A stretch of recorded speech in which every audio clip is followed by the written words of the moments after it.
ஆகையால் ஏற்ற காலத்தில் அவர் உங்களை உயர்த்தும்படிக்கு அவருடைய பலத்த கைக்குள் அடங்கியிருங்கள். இன்னொரு விசை வாசிக்கலாம். ஆகையால் ஏற்ற காலத்திலே தேவன் உங்களை உயர்த்தும்படிக்கு அவருடைய பலத்த கைக்குள் அடங்கி இருங்கள். ஆமென் சொல்லுவோம். ஏற்ற காலத்தில் அவர் உங்களை உயர்த்தும்படிக்கு. அப்படி என்றால் இந்த வேதத்தினுடைய அர்த்தம் என்னவென்றால், சரியான நேரத்தில் ஆண்டவர் உங்களை உயர்த்தும்படிக்கு அவருடைய பலத்த கைக்குள் அடங்கி இருங்கள் என்று வேதம் சொல்கிறது. பொதுவாக நம்முடைய ஆண்டவர் மிகவும் நல்லவர். அவர் நம்மை உயர்த்துகிற தேவனாய் இருக்கிறார். சரியான நேரத்திலே சரியான நாளிலே நம்மை யாருமே உயர்த்தாவிட்டாலும் நம்மை உயர்த்துறதற்கு ஆண்டவரால் முடியும். இன்றைக்கு இந்த ஆராதனையிலே கலந்து கொண்டிருக்கிற நம்மை உயர்த்துவது ஆண்டவருக்கு ஒரு பெரிய விஷயமே இல்லை. வேதத்திலே நம்ம வாசிக்கும் போது வேதம் நமக்கு சொல்லுகிறது, பல பரிசுத்தவான்களுடைய வாழ்க்கையிலே கர்த்தர் அவர்களை சரியான நேரத்திலே கர்த்தரே உயர்த்தி இருக்கிறார். நீங்கள் ஜோஷுவா என்கிற பரிசுத்தவானை வாசிக்கும் போது வேதம் சொல்லுது, கர்த்தர் அவனை சகல ஜனங்களுக்கு முன்பாகவும் கர்த்தர் உயர்த்தினார். நீங்கள் தானியேலை குறித்து வேதத்திலே வாசிப்பீர்களானால் தானியேலையும் அப்படித்தான். தான் வேலை செய்த இடத்திலே ஆண்டவர் சரியான நேரத்திலே கர்த்தர் அவனை அவர்களுக்கு முன்பாக உயர்த்தினார். நீங்கள் ரூத்தின் புஸ்தகத்தை வாசிப்பீர்களானால் ரூத்தை கர்த்தர் சரியான நேரத்திலே ஆண்டவர் அவர்களை உயர்த்தினார். அப்படி என்றால் நம்முடைய ஆண்டவராகிய கர்த்தர் ஒரு மனிதனை உயர்த்துகிறவர். இந்த உலகத்தில் இருக்கிற மனிதனாலே ஒருவேளை ஒரு மனுஷனுக்கு வளர்ச்சி கொடுக்காம முடியாம இருக்கலாம். நம்முடைய சுற்றி இருக்கிற ஜனங்களுக்கு நம்மை உயர்த்துவதற்கு ஒண்ணுமே பண்ண முடியாதுப்பா, உன்னை டெவலப் பண்றதுக்கு என்னால முடியாதுப்பா, உன் வாழ்க்கையில உனக்கு ஒன்றும் செய்யறதுக்கு என்னால முடியாது, என் கையில எதுவும் இல்லைன்னு நம்மை சுற்றி இருக்கிறவர்கள் அத்தனை பேர் கை விரித்தாலும் நான் நம்புறேன், நம்முடைய ஆண்டவர் மட்டும் நினைப்பாரே ஆனால் நம்மை வெகு சீக்கிரத்திலே நம்மை உயர்த்துவதற்கு கர்த்தர் வல்லவராயிருக்கிறார். நம்முடைய ஆண்டவர் யார் என்றால், ஒரு மனிதனை ஆண்டவராலே உயர்த்தவும் முடியும், ஒரு மனிதனை ஆண்டவராலே தாழ்த்தவும் முடியும். நீங்கள் தாவீதுனுடைய மகன் சாலோமோனை குறித்து வேதத்திலே வாசிக்கும் போது வேதம் சொல்லுகிறது, அவன் முதலிலே அந்த பொறுப்பை தன்னுடைய கையிலே எடுக்கும் போது ஆண்டவரை பார்த்து சொல்கிறான், ஆண்டவரே எனக்கு ஞானத்தை தாரும், இந்த இஸ்ரவேல் ஜனங்கள் இவ்வளவு பேரை நடத்துவதற்கு நான் ரொம்ப சின்ன பையனா இருக்கிறேன், என் வயசு ரொம்ப குறைவா இருக்குது, இவர்களுக்கு முன்பாக நான் எப்படி நிற்பேன்? ஆனால் அந்த ஜெபத்தை ஆண்டவர் அங்கீகரித்து கர்த்தர் அவனை உயர்த்தினார். எப்படி உயர்த்தினார் என்றால், அவனுக்கு முன்பாக இருக்கிற ராஜாக்கள் அவ்வளவு ஐஸ்வர்யவான்களாய் வர முடியாத அளவிற்கு என் கர்த்தர் மிக உன்னதமான இடத்திலே உயர்த்தினார். அந்த ஆண்டவர் தான் இன்றைக்கும் நமக்கு வாக்கு கொடுக்கிறார், உங்களையும் என்னையும் உயர்த்துவது கர்த்தருக்கு லேசான காரியம். நான் உங்களை உயர்த்துவேன், உங்கள் குடும்பத்தை உயர்த்துவேன், உங்களுடைய குடும்பம் நீங்கள் உயர்வீர்கள் என்று ஆண்டவர் நமக்கு வாக்கு கொடுக்கிறார். எத்தனை பேர் விசுவாசிக்கிறீர்கள்? கரங்களை உயர்த்தி ஒரு ஹல்லேலூயா சொல்லலாம். நீங்கள் இந்த இடத்துல வாசிக்கும் போது இந்த வசனம் சொல்லுகிறது, ஏற்ற காலத்தில் அவர் உங்களை உயர்த்தும்படிக்கு. அப்படி என்றால் ஆண்டவர் நம்மை உயர்த்துவதற்காக ஒரு காலத்தை கர்த்தர் வைத்திருக்கிறார். சிலர் இந்த வார்த்தையை வாசிக்கும் போது நினைப்பாங்க, எத்தனை காலத்தை ஆண்டவர் வச்சிருக்கிறாரு, எத்தனை வருஷம் தான் ஆகும், அது தெரிஞ்சுக்கிட்டா பரவாயில்லையே, இன்னும் 2 வருஷத்துல நான் உயர்ந்துருவேனா, இன்னும் ஒரு 5 வருஷத்துல நான் உயர்ந்துருவேனா, என்னுடைய உயர்வு எப்ப ஆரம்பிக்கும்? அதை தெரிந்து கொள்வதற்கு நிறைய பேர் ஆசைப்படுகிறீர்கள். ஆனால் ஒன்று நினைத்துக் கொள்ளுங்கள், ஏற்ற காலம் என்று நாம் நினைக்கிறது ஒருவேளை நடக்காம இருக்கலாம். நமக்கு இந்த காலத்துல ஆண்டவர் உயர்த்தினா நல்லா இருக்கும்னு நம்ம நினைச்சு அந்த காலம் ஒருவேளை ஏற்ற காலமா இல்லாமல் இருக்கலாம். ஆனா கர்த்தருடைய கரத்துல நம்மளை உயர்த்துறதுக்கு என்று ஒரு ஏற்ற காலம் இருக்கிறது. ஆமென் சொல்லுங்க.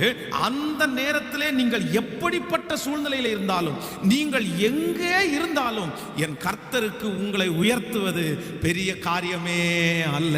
ஆமென் சொல்லுவோம். நம்முடைய மனதில் நிறைய நேரத்தில் உயர்வுக்காக நம்ம எதிர்பார்க்கும் போது நம்ம என்ன நினைக்கிறோம் அப்படின்னா, ஐயோ ஒரு போன வருஷம் மட்டும் இந்த மாதிரி ஒரு சூழ்நிலை வந்துருச்சுன்னா அவ்வளவுதான், என்ன ஆண்டவர் தூக்கி விடுவார்ன்ற ஒரு நம்பிக்கை இருந்துச்சு. ஆனா இந்த வருஷத்துல நான் பிரயாணம் பண்ணுகிற பாதை வித்தியாசமா இருக்குது, நான் எடுத்திருக்கிற ஒர்க் வித்தியாசமானதா இருக்கு, நான் ஜாயின் பண்ண கம்பெனி வித்தியாசமா இருக்கிறது.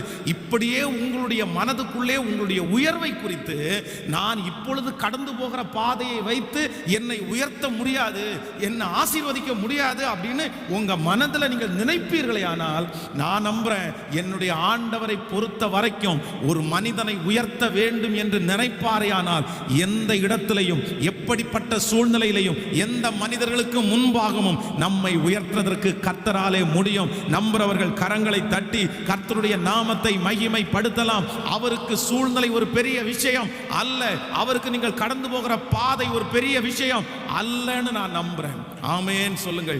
ஏற்ற காலத்தில் உங்களை உயர்த்தும்படிக்கு மோசேயை குறித்து வேதத்திலே சொல்லும்போது, கிட்டத்தட்ட 40 ஆண்டுகளாக தன்னுடைய மாமனாருடைய வீட்டிலே அவன் இருக்கிறான். அவனுடைய தரிசனம் அவனை விட்டு போனது. தன்னுடைய ஜனங்களுக்காக அவன் வைத்திருந்த திட்டங்கள், தீர்மானங்கள் எல்லாம் மறக்கப்பட்டு போய்விட்டது. இனி திரும்ப அந்த பட்டணத்திற்கு போவேன், திரும்ப அந்த ஜனங்களுக்கு முன்பாக அவர்களுக்கு உதவி செய்வேன் என்கிற எல்லா நம்பிக்கையும் போனதுக்கு பிற்பாடு இனி வாழ்க்கை இல்லைன்னு சொல்லும் போது என்னுடைய ஆண்டவர் அவனை ஒரு முட்செடியிலே கர்த்தர் சந்திக்கிறார். அந்த இடத்திலே சந்தித்து சொல்லுகிறார், இதுவரையிலும் நீ அடங்கி இருந்தது போதும், இதுவரையிலும் நீ சும்மா இருந்தது போதும், இன்றைக்கு உன்னுடைய உயர்வுக்கான நாள் ஆரம்பமானது. நான் உன்னை ஜனங்களுக்கு முன்பாய் கொண்டு வந்து நிறுத்தப் போகிறேன், உன்னை நான் தலைவனாய் மாற்றப் போகிறேன். அப்படி என்று எதிர்பார்க்காமல் இருக்கும்போது கர்த்தர் ஒரு தேவ மனுஷனை சந்திப்பாரையானால், இன்றைக்கு இந்த ஆராதனையில் வந்திருக்கிற உங்களையும் என்னையும் பார்த்து கர்த்தர் அப்படித்தான் சொல்லுகிறார். நீங்கள் உங்களுடைய தரிசனங்கள் மறந்து கூட போயிருக்கலாம், உங்களுடைய சொப்பனங்கள் மறந்து கூட போயிருக்கலாம், ஆனால் என் ஆண்டவர் அவருடைய ஏற்ற காலம்னு ஒன்று வந்துருச்சு அப்படின்னா கர்த்தர் உங்களை தட்டி எழுப்பி திரும்பவும் மறந்து போய் இருக்கிற உங்களுக்கு அந்த காரியத்தை ஞாபகப்படுத்தி உங்களை உயர்த்துவேன் என்று வாக்கு கொடுக்கிறார். கரங்களை அசைத்து ஒரு ஹல்லேலூயா சொல்லலாம். சோ அவருக்குன்னு ஒரு ஏற்ற வேளை, அவருடைய ஏற்ற வேளையில நம்மளை யாருமே என்ன பண்ண முடியாதுன்னா நம்முடைய உயர்வை தடுக்கவே முடியாது. நீங்கள் யோசேப்பை குறித்து வேதம் சொல்லுகிறது, யோசேப்பிற்கு அந்த காலங்கள் முடிந்தது, ஆண்டவருடைய ஏற்ற வேளைன்ற ஒன்று வந்துருச்சு. அந்த ஏற்ற வேளைன்னு வரும்போது அவனுக்கு எல்லாமே அப்படியே திறக்கிறது, எல்லா வழிகளுமே திறக்கிறது. கர்த்தர் ராஜாவுக்கு ஒரு சொப்பனத்தை கொடுத்து, அந்த சொப்பனத்தை கொடுத்தது மட்டுமல்லாமல் சுற்றி சொப்பனத்தை விளக்கம் சொல்ற யாராலும் அந்த சொப்பனத்துக்கு விளக்கம் சொல்ல முடியல. ஆனா என் ஆண்டவர் யோசேப்பை உயர்த்த வேண்டும் என்கிற ஒரே ஒரு காரணத்திற்காக ராஜாவுக்கு சொப்பனம் கொடுத்து அவனை உயர்த்துவதற்கு முடியுமானால் நான் நம்புறேன், உங்களுக்கு ஆண்டவர் ஏதாவது ஒன்றை செய்து கர்த்தருடைய ஏற்ற வேளை வந்துருச்சுன்னா நம்மை உயர்த்துவது கர்த்தருக்கு லேசான காரியம். நம்புறவர்கள் ஒரு ஹல்லேலூயா சொல்லுங்கள். நீங்கள் மிருதகாயை குறித்து வேதத்திலே வாசிக்க முடியும். மிருதகாயை உயர்த்த வேண்டும் என்று ஆண்டவருடைய ஏற்ற வேளை வந்துருச்சு. இதுவரையும் அவருடைய பலத்த கைக்குள்ள அடங்கி இருந்தான், இதுவரைக்கும் அவன் அமைதியா இருந்தான். இப்போ ஆண்டவர் வந்து அவனை உயர்த்தணும்ன்ற அந்த நேரம் வந்த உடனே, ஏற்ற காலம் வந்த உடனே வேதம் சொல்லுது, அந்த அரண்மனையிலே இருந்த ராஜாவுக்கு தூக்கமே அவனை விட்டு போயிருச்சு. தூக்கம் போயிருச்சு. அந்த தூக்கத்தை ஆண்டவர் எடுத்து அந்த இரவிலே புஸ்தகத்தை வாசிக்க சொல்லி, அந்த புஸ்தகத்தை வாசிக்கும் போது இந்த மனுஷனுக்கு எதுவும் செய்யலைன்ற ஒரு உணர்வை கொடுத்து என்னுடைய ஆண்டவர் மிருதகாயை அந்த இடத்துல கனப்படுத்தி உயர்த்துவாரே. ஆனால் ஏற்ற காலம்ன்றது ஒன்று உங்க வாழ்க்கையில வந்துருச்சு அப்படின்னா நான் நம்புறேன், எப்பேற்பட்ட இடத்துலையும் கர்த்தர் உங்களுக்காக ஏதோ ஒன்றை செய்து உங்களை உயர்த்துவதற்கு வல்லவராய் இருக்கிறார். எத்தனை பேர் விசுவாசிக்கிறீங்க? கைகளை மேல உயர்த்தி சொல்லுங்க, நான் நம்புறேன் ஆண்டவரேன்னு சொல்லுங்க. கர்த்தர் என்னை உயர்த்துவதற்கு ஏற்ற காலம் வந்து விட்டது. ஆனால் சுற்றி என்ன சூழ்நிலை இருந்தாலும் எனக்காக ஒரு சூழ்நிலை கர்த்தர் உண்டு பண்ணுவார், எனக்காக ஒரு மனிதர்களை கர்த்தர் எழுப்புவார், எனக்காக ஒரு வாசலை கர்த்தர் திறப்பார், எனக்காக அந்த காரியம் ஆயத்தமாக்கப்படும். நீங்கள் வேதத்துல பரிசுத்தவான்களை வாசிப்பீர்களே, ஆனால் கர்த்தர் ஒரு காலத்துல கர்த்தர் அவர்களை தங்களுடைய கைகளிலே கர்த்தர் வச்சிருந்தாரு. ஒரு காலத்துல அவர்களை அமைதியாய் கர்த்தர் இருக்க சொன்னார். ஒரு காலத்துல அவர்களுக்கு பாடு மேல பாடுகள் வந்து கொண்டே இருந்தது. ஆனா அந்த ஏற்ற காலம்னு வரும்போது கர்த்தர் ஏதோ ஒன்றை கொண்டு அவர்களுக்கு உதவி செய்ய ஆரம்பித்தார். அப்ப நான் என்ன நம்புறேன் அப்படின்னா, இந்த ஜெபத்துல இருக்கிற உங்களை ஆண்டவர் இன்னைக்கு உட்கார வச்சிருக்கலாம், இன்னைக்கு ஆண்டவர் மௌனமா இருக்க சொல்லலாம், இன்றைக்கு கர்த்தர் ஒரு கடினமான பாதையில நடத்தலாம். ஆனா ஏற்ற காலம்ன்ற ஒண்ணு சீக்கிரம் வரும். ஆமோதிக்கிறீங்களா இல்லையா? அந்த ஏற்ற காலம்னு உங்களுக்கு வரும்போது உங்களுக்கு எப்படி வழி திறக்கும் என்று தெரியாது. ஆனா கர்த்தர் உங்களுக்காக வழிகளை திறக்க வல்லவராய் இருக்கிறார். நான் இதை மனப்பூர்வமாய் ஆணித்தரமாய் நம்ப முடியும். ஆண்டவருடைய பிள்ளைகளே, ஒரு ஆண்டு முழுக்க கிட்டத்தட்ட 9 மாதங்கள் படுத்த படுக்கையாக இருக்கிறேன். இந்த 9 மாதத்திலே எனக்கு ஊழியம் திரும்ப கிடைக்கும். ஊழியத்திற்கு அதுக்கு முன்பாக பாஸ்டரா இருந்தேன், சர்ச்சு நடத்தினேன். ஆனா 9 மாதமாக இப்போ ஒரு ஊழியம் இல்லாம, ஏற்கனவே நான் ஊழியம் செய்த இடத்துல இன்னொருத்தர் அப்பாயின்மெண்ட் பண்ணிட்டாங்க. என்னுடைய ஊர்ல நான் ஊழியம் செய்தால் யாரும் என்னை ஏற்றுக்கொள்ள மாட்டார்கள். இப்படி இந்த ஒரு ஆண்டுல வியாதிப்பட்டதுனால எனக்கு ஊழியத்தினுடைய எல்லா வாசல்களும் அடைக்கப்பட்டது. அப்போ நான் நம்பி இருந்த அந்த ஆர்கனைசேஷன் அவங்கள்ட்ட பேசும்போது கூட அவங்க என்ன சொன்னாங்கன்னா, உனக்கு ஊழியம் இருக்குது, பட் ஆனா இனி சர்ச்சு நடத்துறது மாதிரி ஒரு ஊழியம் இல்லை. இனி நீ ஒரு அசிஸ்டன்ட் பாஸ்டரா இல்லைன்னா ஒரு சாதாரணமான ஒரு சர்ச்சை கவனிக்கிற மாதிரி நீ இருந்துக்கோ. ஒரு 3 இயர்ஸ் நம்ம செக் பண்ணிட்டு அதுக்கப்புறம் கொடுத்துடலாம் அப்படின்றாங்க. ஆனால் எனக்கு ஆண்டவருக்காக ஊழியம் செய்யணுன்ற விருப்பம் மட்டும்தான் இருந்துச்சு. என்ன பண்றதுன்னே தெரியல, எப்படி பண்றது? இனி இருந்த வாசலும் அடைக்கப்பட்டுருச்சு. இந்த ஊழியத்தினுடைய நிலைமை என்ன அப்படின்னு யோசிச்சுட்டே இருக்கும்போது கர்த்தர் என் கையிலே ஊழியத்தை கொடுக்க வேண்டும் என்று நினைக்கும் போது, எந்த வீட்டில் உடல்நிலையில் சரியில்லாம நான் 9 மாதம் படுத்த படுக்கையா இருந்தேனோ அவர்களுடைய ஒரு வீடு 6 மாதமா வாடகைக்கு ஆள் வராம 6 மாதமாய் பூட்டப்பட்டிருக்கிறது.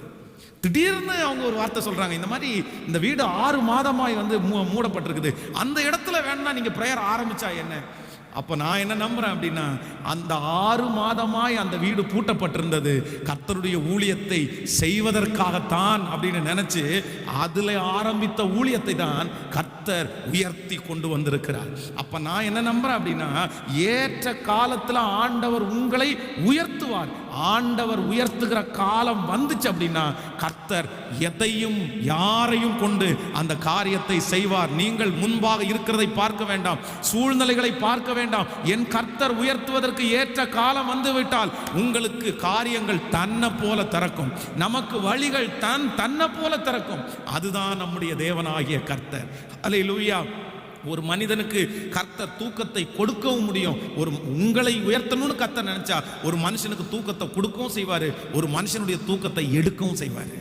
ஆமென் சொல்லலாம். அது கர்த்தர் எப்படியும் நடத்துவார். ஆனால் நான் நம்புகிறேன், நம்முடைய பிள்ளைகளுக்கும் நமக்கும் உயர்வு என்கிறதை கர்த்தர் வைத்திருக்கிறார். நீங்கள் இருக்கிற காலங்கள் அல்ல, கர்த்தர் உங்களுக்கு ஒரு எதிர்காலத்தை, கர்த்தர் உங்களுக்கு ஒரு நாளை கர்த்தர் வைத்திருக்கிறார். ஆனா இந்த வசனத்துல வாசிக்கும் போது வேதம் சொல்கிறது, ஆண்டவர் உங்களை உயர்த்த வேண்டும் என்றால், ஆண்டவர் நம்முடைய ஆசீர்வதிக்க வேண்டும் என்றால், நாட்கள் வருகிறதற்கு முன்பாக அவருடைய கையில நம்ம என்ன பண்ணணும் அப்படின்னா அடங்கி இருக்கணும்னு ஆண்டவர் எதிர்பார்க்கிறார். ஏற்ற காலத்தில் அவர் உங்களை உயர்த்தும்படிக்கு அவருடைய பலத்த கைக்குள்ள என்ன பண்ணுங்க அப்படின்னா அடங்கி இருங்க. அப்போ நீதிமான்களுக்கு, பரிசுத்தவான்களுக்கு, கர்த்தருடைய பிள்ளைகளுக்கு ஆண்டவர் ஒரு காலத்தை கொடுக்கிறாரு. அந்த காலத்தினுடைய பெயர் என்ன அப்படின்னா அடங்கி இருக்கிற காலம். என்ன இருக்கிற காலம்? எல்லாம் இருக்கும், எல்லா திறமைகளும் நமக்கு இருக்கும். ஆனா எதுவுமே பண்ணாம, நம்முடைய அதிகாரத்தை யூஸ் பண்ணாம, நம்முடைய பலத்தை யூஸ் பண்ணாம ஒருத்தருக்கு கீழே அடங்கி இருக்கணும் அப்படின்றத ஆண்டவர் எதிர்பார்க்கிறார். நீங்கள் வேதத்தில் ஒரு வசனத்தை வாசிக்க போகிறோம். ஆதியாகமம் 16ஆம் அதிகாரத்தை நாம் எடுத்துக்கொள்ளலாமா? ஆதியாகமம் 16ஆம் அதிகாரத்தை எல்லாரும் எடுத்துக்கொள்ளலாம். 16ஆம் அதிகாரத்திலே ஸ்தோத்திரம் 9வது வசனத்திலிருந்து நம்ம வாசிக்கலாமா? இல்லை, நம்ம 6வது வசனத்திலிருந்து வாசிக்கலாம். ஆதியாகமம் 16ஆம் அதிகாரம் 6வது வசனத்திலிருந்து. அதற்கு ஆபிரகாம் சாராயை நோக்கி, இதோ உன் அடிமை பெண் உன் கையிலே இருக்கிறாள், உன் பார்வைக்கு நலமானபடி அவளுக்கு செய் என்றார். அப்பொழுது சாராய் அவளை கடினமாய் நடத்தினபடினால் அவள் அவனை விட்டு ஓடி போனாள். கர்த்தருடைய தூதனானவன் அவளை வனாந்தரத்திலே சூருக்கு போகிற வழியிலே இருக்கிற நீரூற்றண்டையிலே கண்டு, சாராயின் அடிமை பெண்ணாகிய ஆகாரே, எங்கே இருந்து வருகிறாய், எங்கே போகிறாய் என்று கேட்டார். அதற்கு நான் என் நாச்சியாராகிய சாராயை விட்டு ஓடி போகிறேன் என்றான். அப்பொழுது கர்த்தருடைய தூதனானவர், நீ உன் நாச்சியாரண்டைக்கு திரும்பி போய் அவள் கைகளின் கீழே அடங்கி இரு என்றார். நன்றாய் கவனிங்கள் ஆண்டவருடைய பிள்ளைகளே, கவனமாய் கவனிங்கள். ஒரு வேலைக்கார பெண் ஒரு பச்சை குழந்தையோடு கூட இருக்கிறார்கள். இப்பொழுது தன்னுடைய எஜமாட்டி வந்து இவளை தன்னுடைய ஆபிரகாமுக்கு மனைவியாய் கொடுக்குறாங்க. ஆனால் இவ கர்ப்பம் தரித்த உடனே தன்னுடைய எஜமாட்டி அம்மாவை வந்து தவறாக நினைக்கிறாங்க. தவறாக நினைச்ச உடனே அவர்களுக்கு இப்பொழுது குழந்தைக்காக காரியங்கள் ஏற்படும் போது இந்த வேலைக்கார இந்த அம்மாவை ரொம்ப கடினமாய் நடத்துகிறாங்க. உங்களுக்கு தெரியும், ஒரு வீட்டில் வேலை செய்கிற இடத்துல அந்த வீட்டில் இருக்கிற ஓனர் வந்து நம்ம மேலே கோவத்தை வச்சு நம்மளை கடினமாக நடத்துனாங்க அப்படின்னா தாங்கவே முடியாது. அதுவும் பொதுவாக ஆண்கள் ஒருத்தரை கடினமாக நடத்தினா கூட தாங்கிக்கலாம். ஆனால் பெண்கள் ஒருத்தரை கடினமாய் அவங்க மேலே கசப்பு வச்சு கடினமாய் நடத்துனாங்கன்னா அது தாங்கவே முடியாது. இவள் இந்த ஆகார் அவர்களுடைய வீட்டிலேயே அடிமை பெண்ணா இருக்கிறார்கள். பச்சை குழந்தை கையில இருக்குது. அந்த வேதனை அடிமை பெண் என்றால் ஏற்கனவே இதுக்கு முன்னாடியே எத்தனையோ பாடுகளை சுமந்து வந்தவர்கள் தான், எத்தனையோ அடிமைத்தனத்தில் இருந்தவங்க தான். ஆனா இந்த பிரச்சனையை அவர்களால் தாங்க முடியல. இப்பொழுது தன்னுடைய குழந்தையை தூக்கிட்டு அந்த வீட்டை விட்டு ஓடி போறாங்க. போகிற வழியில தூதன் சந்திக்கிறான். நம்ம என்ன நினைப்போம், இடையில தூதன் சந்திச்சா என்ன சொல்லுவாரு? மகளே பயப்படாத, நிந்த மாறும், உன் கஷ்டத்தை மாத்துவாரு, நீ ரொம்ப கஷ்டப்படுற, உன்னை ரொம்ப வருத்தப்படுத்துறாங்க, உனக்கு ஒரு இடத்த நான் ஆயத்தம் பண்ணி வச்சிருக்கிறேன், இந்த குழந்தையை நீ வளர்த்துரு அப்படின்னு சொல்லுவாங்கன்னு தான் நம்ம நினைப்போம். ஆனா கர்த்தருடைய தூதன் வழியிலேயே சந்தித்து என்ன சொல்றார் அப்படின்னா, அடிமை பெண்ணாகிய ஆகாரே, நீ எங்கே இருந்து வருகிறாய், எங்கே போகிறாய், உன் நாச்சியார் அண்டைக்கு திரும்ப போய் நீ என்ன பண்ணு சொல்லுங்க, அடங்கி இரு. என்ன பண்ணணும்? நான் உன்னை உயர்த்துற வரைக்கும், நான் உன்னை அங்கிருந்து எடுக்கிற வரைக்கும் நீ என்ன பண்ணணும் அப்படின்னா, நீ வலதுபுறமும் இடதுபுறமும் திரும்பாம நீ அங்கேயே அடங்கி இருக்கணும். ஆண்டவர் உங்களை உயர்த்துவதற்காக ஆண்டவர் நம்மிடத்தில் எதிர்பார்க்கிற ஒன்று என்ன அப்படின்னா, எவ்வளவு கஷ்டங்கள், எவ்வளவு பாரங்கள், எவ்வளவு அவமானங்கள், எவ்வளவு நெருக்கங்கள் வந்தாலும் சில இடத்துல ஆண்டவருடைய பிள்ளைங்க அங்க எப்படிதான் இருக்கணுமாமா சொல்லுங்க. அதான் தேவனுடைய மனுஷன் சொல்லுகிறான், நீதிமான் என் தலையிலே கொட்டுவது எனக்கு எப்படி இருக்குமாமா, எண்ணெய் வார்த்தது போல இருக்கும், எண்ணெயை போல இருக்கும். அப்போ நம்ம சில இடங்களிலே இன்றைக்கு தேவனுடைய பிள்ளைகள் ஆசீர்வதிக்கப்பட முடியாமல் இருக்கிறதற்கு ஒரு மிகப்பெரிய காரணம் என்ன அப்படின்னா, அவங்களுக்கு என்ன சுபாவம் இல்லை அப்படின்னா, அடங்கி இருக்கக்கூடிய ஒரு சுபாவம் அவங்களுக்கு இல்லை. எங்களால் அடங்கி இருக்க முடியாதுங்க. நாங்கள் எப்படி அடங்கி இருப்போம்? நாங்கள் அடங்கி இருக்க மாட்டோம், எங்களால் அடங்க முடியாது. ஆனால் கர்த்தர் உங்களை உயர்த்துவதற்கு மிக தேவையான ஒன்று என்ன அப்படின்னா, ஆண்டவருடைய பிள்ளைங்க என்ன பண்ணணும்? சத்தமா சொல்லுங்க. எத்தனை பேர் விசுவாசிக்கிறீங்க? கைகளை உயர்த்தி ஒரு ஹல்லேலூயா சொல்லுவோம். ஆண்டவரே எனக்கு ஒரு கிருபை கொடுங்க, நான் என்ன பண்ணணும் அப்படின்னா, உங்க கைகளிலே என்னவா இருக்கணும்? அடங்கி இருக்கணும். நீங்கள் அடங்கி இருப்பீர்களே ஆனால் கர்த்தர் உங்களை உயர்த்துவது நிச்சயம். ஆமோதிக்கிறீங்களா இல்லையா? நீங்கள் இந்த அடங்கி இருக்கிறது என்கிற அந்த வேதத்தினுடைய காரியத்தை வாசிக்கும் போது எனக்கு என்ன ஞாபகம் வந்துச்சுன்னா, 2 பரிசுத்தவான்களை நான் யோசித்தேன். தாவீதையும் யோசித்தேன், சாமுவேலையும் யோசித்தேன். இவர்களுடைய வாழ்க்கையிலே சுதந்திரமாய் வாழ சகல உரிமைகள் இருந்தும் இவங்க எப்படி இருந்தாங்க அப்படின்னா, அடங்கிதான் இருந்தாங்க. நீங்கள் சாமுவேல் தீர்க்கதரிசியினுடைய வாழ்க்கையை வாசிக்கும் போது ஏலியின் பிள்ளைகள் பேலியாளின் மக்களாக இருந்தார்கள். அப்படின்னா ஊழியக்காரனுடைய பிள்ளைகள் அசுத்த வாழ்க்கையை வாழ்றாங்க, அவர்களை தண்டிக்கிறதுக்கு யாரும் இல்லை, அவர்களை கேட்கறதுக்கு யாரும் இல்லை. அதே வயசுல அந்த இடத்துல ஒரு வாலிப தம்பி இருக்கிறான். அந்த வாலிப தம்பி அடங்கி இருக்க வேண்டிய அவசியமே இல்லை. அவன் ஒரே நிமிஷத்துல சொல்லலாம், குற்றம் காமிக்கலாம், உங்க பிள்ளைங்க அப்படி இருக்காங்க, ஃபாதருடைய பிள்ளைங்க இப்படி இருக்காங்க, அப்ப நாங்க அப்படி இருக்கிறதுல என்ன தப்பு, நாங்க ஏன் இருக்கக்கூடாது, எங்களுக்கு ஒரு பிரச்சனை இல்லை அப்படின்னு அவர்கள் ஒருவேளை சொல்லி இருக்கலாம். ஆனா நான் நம்புறேன், வேதம் சொல்லுது, அந்த சாமுவேல் இல்ல கர்த்தர் எனக்கு ஒரு காலத்தை கொடுத்திருக்கிறாரு, இந்த காலத்துல என்னை சுற்றி இருக்கிறவங்க எத்தனை பேர் சுதந்திரமா வாழ்ந்தாலும் நான் எப்படிதான் போகணும் அப்படின்னா, நான் அடங்கிதான் இருக்கணும், நான் அவருடைய கையில் அடங்கிதான் இருக்கணும். இன்றைக்கு இந்த சத்தியத்தை கேட்கிற அன்பு தேவனுடைய பிள்ளைகளே, நம்மோட ஆண்டவர் பேசுற வார்த்தை என்ன அப்படின்னா, உங்களுக்கு இல்லைன்றால் உங்களை சுற்றி இருக்கிற நிறைய பேர் நான் அடங்கி இருக்க மாட்டேன், இவங்க கீழே அடங்கி இருக்க வேண்டிய அவசியம் இல்லை, நீ என்ன மாதிரி வெளியே வந்துரு அப்படி என்று யாராவது உங்களுக்கு சொன்னால் கூட, அப்படிப்பட்ட உரிமைகள் உங்களுக்கு இருந்தால் கூட, ஆண்டவர் உங்களை உயர்த்தணும்னா நீங்க அந்த இடத்துல எப்படிதான் இருக்கணும் அப்படின்னா சொல்லுங்க, அந்த இடத்துல அடங்கிதாங்க இருக்கணும்.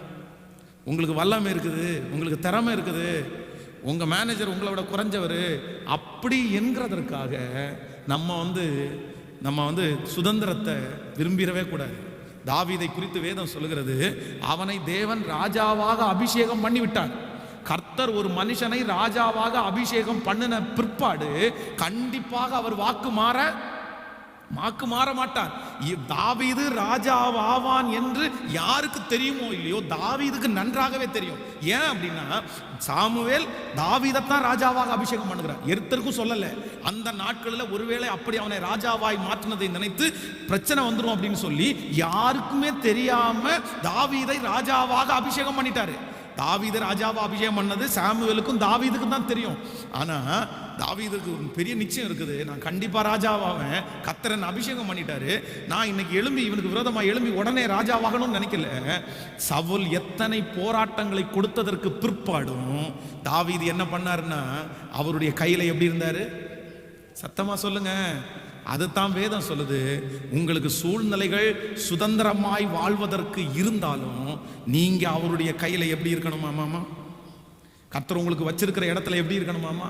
நம்ம எல்லாரும் இன்னைக்கு ஆண்டவருடைய சமூகத்தில் என்ன கிருபையை கேட்க போறோம்னா, ஆண்டவரே என்னை ஏற்ற காலத்தில் உயர்த்துறதற்கு எனக்கு அடங்கி இருக்கக்கூடிய கிருபையை தாரும்.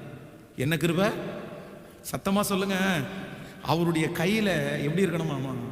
கையை உயர்த்தி ஆண்டவரிடத்துல சொல்லுங்க, ஆண்டவரே நான் அடங்கி இருக்கிற உம்முடைய கைகளிலே நான் அடங்கி இருக்கக்கூடிய ஒரு கிருபையை எனக்கு தாரும் ஆண்டவரே. ஆமென். வாலிப தம்பிகள், வாலிப தங்கச்சிகள் ஒவ்வொருத்தருக்கும் நான் கொடுக்குற ஆலோசனை என்ன அப்படின்னா, உன்னை சுற்றி இருக்கிற பிள்ளைகள் சுதந்திரமாய் வாழ்வதற்காக நீங்கள் ஒரு காலத்திலும் சுதந்திரமாய் வாழணும்னு என்ன பண்ணிடக்கூடாதுன்னா நினைச்சிடக்கூடாது.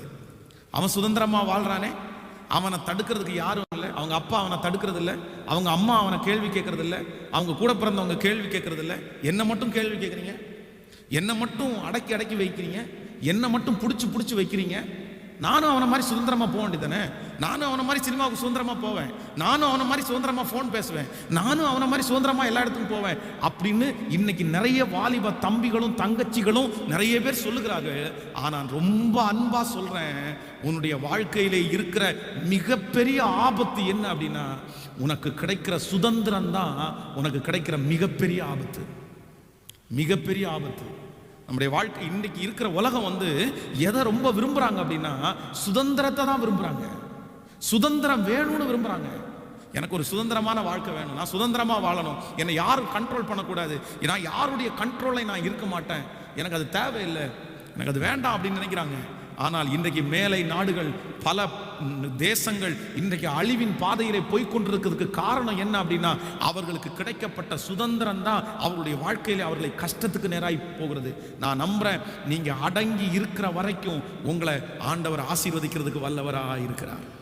ஏற்ற காலத்தில் உங்களை உயர்த்தும்படிக்கு அவருடைய பலத்த கைக்குள் அடங்கியிருங்க. இன்றைக்கு நான் ஒரு 2 காரியங்களை உங்களுக்கு சொல்லி, மிக மிக அவசியமான காரியம், இதுவும் எஸ்பெஷலி வாலிபர்களுக்கு மிகவும் முக்கியமான ஒரு செய்தி இது. அதனால இந்த செய்தியை நிறைய பேருக்கு நீங்கள் பகிர்ந்து, இந்த செய்தியை நீங்கள் ரொம்ப கவனமாய் கேட்கும்படியாய் நான் கேட்கிறேன். நீங்கள் இந்த 2 காரியத்தையும் அறிந்து கொள்ள வேண்டும். அப்படி என்றால் நான் இன்னைக்கு என்ன செய்தி கொடுக்க போறேன்னா, ஒரு மனுஷனுடைய வாழ்க்கையிலே சுதந்திரமாய் இருக்கிறதுனுடைய ஆபத்து, இல்லைன்றால் ஒரு தேவனுடைய பிள்ளை சுதந்திரமாய் இருக்கிறதுனுடைய ஆபத்தை குறித்து நான் இன்னைக்கு பேச போகிறேன். கவனித்துக் கொள்ளுங்கள். இன்னைக்கு நம்ம எல்லாருக்குமே, ஒரு கணவனா இருக்கலாம், ஒரு மனைவியா இருக்கலாம், இன்னைக்கு நிறைய கணவன் மனைவிக்குள்ள பிரச்சனை வர்றதுக்கு என்ன காரணம் அப்படின்னா, கணவன் என்னவா விடுறது இல்லை, என்ன சுதந்திரமா இருக்க விடுறது இல்லை. டிவி பார்க்காதான்றாங்க, மொபைல் பார்க்காதா அப்படின்றாங்க, படுத்து கிடக்காதா அப்படின்னு சொல்றாங்க. என்னால சுதந்திரமாவே வாழ முடியல. கணவன் ஏன் பிரச்சனை பண்றாருன்னா, எதுக்கு வேலை முடிச்சுட்டு வந்தா படுத்து தூங்க வேண்டியதானே, நைட்டு 12 மணி வரைக்கும் என்ன பண்ணிட்டு இருக்கிறீங்க, நீங்க தூங்குங்க, நீங்க சாப்பிடுங்க. சுதந்திரமா என் மனைவி இருக்க விடுறது இல்லை. இன்னைக்கு கணவன் மனைவி பிரிகிறதுக்கு காரணம் என்ன, சுதந்திரமா வாழ விடலைன்னா நான் ஏன் உங்க கூட வாழ்றேன். ஒன்று நினைத்துக் கொள்ளுங்கள், வெரி வெரி டேஞ்சர். கர்த்தர் சிலருடைய கையிலே நம்மை அடங்கி இருக்க பண்ணுவதுதான் நமக்கு வெற்றி. அவங்க நம்மளை கண்டிக்கிறது தான் வெற்றி. அவர்கள் நமக்கு சுதந்திரத்தை தராத வரைக்கும் நீங்க தப்பிச்சிட்டீங்க, சுதந்திரம் கொடுக்காத வரைக்கும் நீங்க தப்பிச்சிட்டீங்க. ஆனா சுதந்திரம்னு ஒண்ணு கொடுத்துட்டோன்னு வச்சுக்கோங்களேன், அதற்கு பிறகு அவர்கள் அனுபவிக்கிற கஷ்டம் வித்தியாசமானது. இன்னைக்கு இப்போ பல காலங்களுக்கு முன்பாக நீங்கள் எல்லாம் இந்த வயதானவர்கள் இல்லைன்னா என்னுடைய ஸ்டேஜில் இருக்கிறவங்க கூட இருக்கலாம். நம்ம எல்லாம் வந்து படிக்கும்போது நம்முடைய ஸ்கூல் வாத்தியார் வந்து நம்மளை அடித்தாருன்னு வைங்களேன். நம்ம வீட்டில் வந்து இந்த மாதிரி ஸ்கூல் வாத்தியார் என்ன அடிச்சிட்டாரு அப்படின்னு சொன்ன உடனே நம்ம அம்மா அப்பா என்ன பண்ணுவாங்க தெரியுமா? உன்னை இத்தனை அடி தான் அடித்தாரா, இன்னும் 2 சாத்தி இருக்கணும்ல, உன்னை தோலை உரிச்சிருக்கணும்ல. ஒருவேளை நம்ம பேரண்ட்ஸை வந்து ஸ்கூலுக்கு கூட்டிகிட்டு போகக்கூடிய ஒரு சூழ்நிலை வந்துச்சுன்னு வைங்களேன். நம்முடைய பேரண்ட்ஸ் டீச்சர்ஸ்க்கு முன்னாடி போய் நிற்கும் போது டீச்சர்ஸ் நம்மளை குறித்து கம்ப்ளைண்ட் பண்ணுவாங்க. கம்ப்ளைண்ட் பண்ணும்போது டீச்சர் என்ன சொல்லுவாங்க தெரியுமா? சார், நான் ஒன்றும் கேட்க மாட்டேன், ஒன்றும் பண்ணுங்க, அவன் கண்ணை மட்டும் விட்டுட்டு அவன் தோலை முழுக்க என்ன பண்ணிடுங்க, உரிச்சிருங்க சார், நான் கேட்கவே மாட்டேன்னு நம்ம அம்மா அப்பா நம்முடைய டீச்சருக்கு சொல்லியிருக்காங்க. ஆனால் இன்னைக்கு நம்முடைய ஸ்கூலில் நம்முடைய பிள்ளைகளை திருகிட்டாங்க இல்லைன்னா கிள்ளிட்டாங்க அப்படின்னு சொல்லி நம்ம பிள்ளைங்க அந்த வெள்ளையாக இருந்து ஏதாவது அடையாளம் தெரிஞ்சுன்னு வைங்களேன், மம்மி இந்த மாதிரி டீச்சர்னு என்னை கிள்ளிட்டாங்க, எனக்கு கண்ணி போயிருச்சு, எனக்கு பாருங்கள் இந்த மாதிரி ரெட் ஆயிடுச்சு அப்படின்னு சொன்னால் இங்கேருந்து கணவன் மனைவி 2 பேர் வரிஞ்சு கட்டிட்டு எங்கே போவாங்க தெரியுமா? டீச்சரை சண்டைகளுக்கு போவோம். என் பிள்ளைய நீ எப்படி அடிக்கலாம், என் பிள்ளைய நீ எப்படி கிள்ளலாம், நானே என் பிள்ளைய கிள்றதில்ல, நானே என் பிள்ளைய அடிக்கிறதில்ல, என் பிள்ளைய நீ அடிக்கிறதுக்கு யாரு அப்படின்னு ஒரு பெரிய கலவரத்தையே உண்டு பண்ணி இன்னைக்கு சர்ச்சை அது உன்னை ஸ்கூலை கொளுத்திடுவோம், உன்னை கொளுத்திடுவோம், உன்னை அப்படி பண்ணிடுவோம். நான் என்னுடைய கண்கூடாய் பார்த்துருக்கிறேன். ஸோ பேரண்ட்ஸு தன்னுடைய பிள்ளைகளை நேசிக்கிறதாய் நினைத்து தேவையற்ற சுதந்திரத்தை அவங்களுக்கு கொடுக்குறாங்க. ஆனால் அந்த சுதந்திரம் வருகிற நாட்களில் ரொம்ப டேஞ்சராக மாறிடும், ரொம்ப டேஞ்சராக மாறிடும். இந்த டீச்சர் நம்மளை அடிக்க முடியாது, இந்த சார் நம்மளை அடிக்க முடியாது, நம்மளை அடித்தா நம்ம அம்மா அப்பா வந்து கேட்டுருவாங்கன்னு சொல்லி பிள்ளைகளுடைய நெஞ்சிலே ஒட்டி இருக்கிற மதியினம் அவங்கள தவறான விதத்தில் நடத்திடும். அதனால் சுதந்திரம் கொடுக்க வேண்டிய இடத்துல நம்ம சுதந்திரம் கொடுக்கலாம். ஆனால் சுதந்திரம் கொடுக்கக்கூடாத இடத்துல நம்ம என்ன பண்ண முடியாது? சத்தமாக சொல்லுங்க, கேட்கல. சுதந்திரம் கொடுக்கக்கூடாது, சுதந்திரம் கொடுக்கக்கூடாது. ஒரு நாள் என்னுடைய மூத்த மகன் வந்து டைனிங் டேபிளில் சாப்பிட்டே இருக்கும்போது அவன் ஏற்கனவே வந்து ஒரு 4 தோசை சாப்பிட்டான். அவன் இன்னும் 2 தோசை கேட்குறான். அப்போ நான் என்ன சொன்னேன் அப்படின்னா, உன் வயசுக்கு 4 தோசை ஓகே, அதுவும் தோசை ஒன்று முத்தாக இருக்குது, ரொம்ப பெரிய தோசை, அவ்வளோ பெரிய தோசையை 4 தோசையை திருட்டி இன்னும் 2 தோசை வேணும்னு கேட்குறானே அப்படின்னு நினச்சிட்டு, ஏற்கனவே அவன் கொஞ்சம் உடம்பு இப்போ லாக்டவுனில் எல்லாம் வலதுபுறமும் இடதுபுறமும் இடம் கொண்டு பெருகிற மாதிரி நல்ல பிள்ளைங்க எல்லாம் வந்து பயங்கரமாக குண்டாயிட்டாங்க. எக்ஸசைஸ் வேற இல்லையா, ஓட்டம் ஆட்டம் எல்லாம் ஒன்றும் இல்லாதனால ரொம்ப குண்டாயிட்டே போகிறான். எனக்கு பார்க்க கவலையாக இருக்குது. வேணாம் அப்படின்னு சொல்லிட்டு நான் சொன்னேன், போதும் உனக்கு 4 தோசை போதும் அப்படின்னு சொன்ன உடனே இவன் வந்து, இல்லை டாடி எனக்கு ரொம்ப பசிக்குது, எனக்கு இந்த 2 தோசை வேணும் அப்படின்னா, ஒன்றும் தேவையில்லை கை கழுவிட்டு போயிரு அப்படின்னு சொன்ன உடனே கண்ணுலேருந்து கண்ணீர் வருது. உடனே பாஸ்டம்மா வந்து, நீங்கள் சாப்பிடும்போது இந்த மாதிரிலாம் பேசிகிட்டு இருக்கிறீங்க, சாப்பிடும்போதெல்லாம் வந்து பிள்ளையை இது பண்ணக்கூடாது அப்படின்னு. சாப்பிட்றது தானே, அது ஒன்றும் பிரச்சனை இல்லை. அப்போ நான் சரி கொடுங்க அப்படின்னு திருப்பி அழுதுகிட்டே 2 தோசையும் சாப்பிட்டு தான் போனான். ஆனால் நான் என்ன நம்புகிறேன் அப்படின்னு சொன்னால், அதற்காக அவன் அழுறான். குழந்தைக்கு சாப்பாடு, யாராவது ஒருத்தர் என்ன நினச்சாங்கன்னா நம்மளை திட்டுவாங்களா இல்லையா? ஏன் என்ன பாஸ்டர், ஒரு குழந்தை சாப்பாடு கேட்குது, அந்த சாப்பாடுக்கே அவன் கையில் வைக்கிறீங்க, அவனை ஸ்டிக் பண்ணுறீங்க. இந்த சின்ன வயசில் அது குழந்தைங்க சாப்பிட மாட்டாங்கன்னு ஏக்கமாக இருக்குது. நம்மளை தான் எல்லாரும் தப்பாக பார்ப்பாங்க. ஆனால் நான் நம்புகிறேன், வேதம் சொல்லுது, நீ போஜன பிரியனாக இருந்தால் உன் தொண்டையில் கத்திய. அப்போ நான் பண்ணுறது தப்பா சரியா சொல்லுங்க? அவனை வந்து அதிகமாய் சாப்பிடக்கூடாது அப்படின்னு சொல்லி ஸ்டிக் பண்ணுறது, அவனை கண்ட்ரோல் பண்ணுறது, அவனை ஒரு கட்டுக்கோப்புக்குள்ளே வைக்க வேண்டும்னு நினைக்கிறது தவறா? என்னை பொறுத்த வரைக்கும் நான் சொல்கிறேன், அவன் மேலே இருக்கிற அன்புனால தான் நான் அப்படி செய்கிறேன். இல்லை, அவனுக்கு சுதந்திரம் கொடுக்க முடியாது. அந்த சுதந்திரத்தை நான் கொடுப்பேன் என்றால் அந்த பிள்ளைக்கு தெரியாது, அவனுக்கு ஃபியூச்சரில் நடக்க போகிறது தெரியாது, அது எப்படி வேண்டும் என்றாலும் மாறலாம். அதனால எப்பவுமே ஒன்று நினைத்து கொள்ளுங்கள், சுதந்திரத்தை பிள்ளைகளுக்கு பெற்றோர் கொடுக்கக்கூடிய ஒரு வரைமுறை ஒன்று இருக்கிறது. அந்த அளவுக்கு தான் சுதந்திரம் கொடுக்கணுமே தவிர, நீங்கள் உங்கள் பிள்ளைகளை நம்பி அதிகமான சுதந்திரத்தை தருவீர், அதற்காக சுதந்திரமே கொடுக்க வேண்டாம்னு சொல்லலை, உங்கள் பிள்ளைகளை நம்பாமல் இருங்க அப்படின்னு சொல்லலை. ஆனால் சிலதில் சுதந்திரம் கொடுக்கணும், சிலதில் கண்டிப்பாக சுதந்திரம் கொடுக்க கூடாது. ஏன் அப்படின்னா, நீங்கள் கொடுக்கிற சுதந்திரமே உங்க பிள்ளைகளை எங்க நடத்தும் அப்படின்னா தவறான விதத்தில் நடத்தும். அது கணவனா இருக்கலாம், மனைவியா இருக்கலாம். மனைவி கூட சில விஷயங்களிலே கணவனாருக்கு சுதந்திரம் கொடுக்க வேண்டிய இடத்துல மட்டும்தான் கொடுக்கணும். அதே மாதிரி கணவனா தன்னுடைய மனைவிக்கு சுதந்திரம் கொடுக்கக்கூடிய விஷயம் இருக்குது, கூடாத விஷயமும் இருக்குது. சில விஷயத்துல சுதந்திரம் கொடுத்துட முடியாது. ஏன் அப்படின்னா, அவர்கள் ஞானமற்றவர்களாக இருப்பார்களே, ஆனால் நீங்க கொடுக்கிற சுதந்திரமே அவர்களை என்ன பண்ணும் அப்படின்னா ஆபத்தா மாறிடும். அது உங்களுடைய வாழ்க்கையை முடிக்கிறதா மாறிடும். அதனால ரொம்ப கவனமா இருக்க வேண்டியது, ஆண்டவரே எனக்கு சுதந்திரமா வாழணும்னு நான் நினைக்கல, ஆனா உங்க கட்டுப்பாட்டுக்குள்ள வாழணும்னு நான் நினைக்கிறேன். ஸோ யாராவது ஒருத்தர் நம்மளை தட்டுறது மாதிரி இருக்கிறது நமக்கு நல்லதா கெட்டதா?